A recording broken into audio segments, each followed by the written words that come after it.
وعلیکم السلام ورحمۃ اللہ۔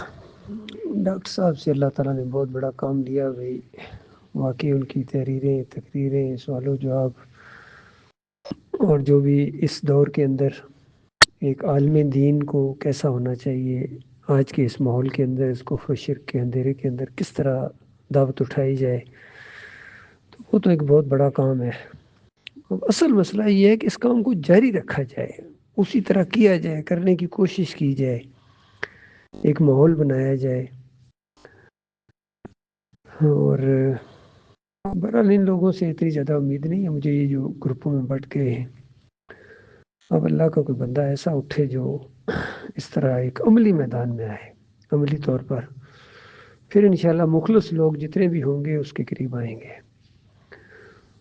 اللہ تعالیٰ اس کی توفیق عطا فرمائے۔ ڈاکٹر صاحب نے جو کچھ کیا اپنے لیے کیا، بعد میں جتنا کام ہوگا اس کا بھی اجر انشاءاللہ ان کو ملے گا۔ لیکن اب ہم اس دنیا میں چند دن، چند ہفتے، مہینے، سمجھنے یا سال، اللہ بہتر جانتا ہے، تو یہ کام ہونا چاہیے۔ اور ایک ساتھی جو ہے، جس طرح بھی تھوڑی دیر پہلے میں نے اپنا ایک چھوٹا سا کلپ ڈالا تھا کہ ساتھی نکلیں باہر توحید کی دعوت دیں، اور روز نکلا کریں، گفتگو کریں، ایک لگن ہونی چاہیے۔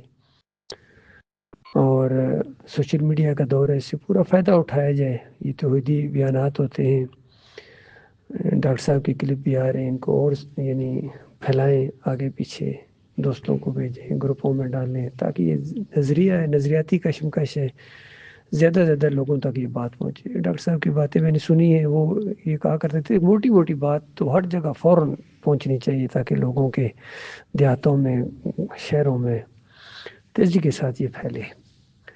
تو ڈاکٹر صاحب کو بڑا شوق تھا اس چیزوں کا کہ یہ سوشل میڈیا کے ذریعے، کیسٹوں کے ذریعے، ریکارڈنگ کے ذریعے، اور یہ جو ویڈیو کے بارے میں پوچھا گیا تو انہوں نے اس پر بھی یہی کہا کہ ایمان اور اسلام کے لیے جائز ہے، کوئی کسی تصویر کے زمرے میں نہیں آتا ہے۔ تو کاش یہ سارے لوگ اس چیز کو سمجھتے تو زیادہ اچھے طریقے سے اور یہ کام کر سکتے تھے، لیکن ان کی آپس میں بحثیں نہیں ختم ہوتی ہیں، لگے رہتے ہیں ہر وقت۔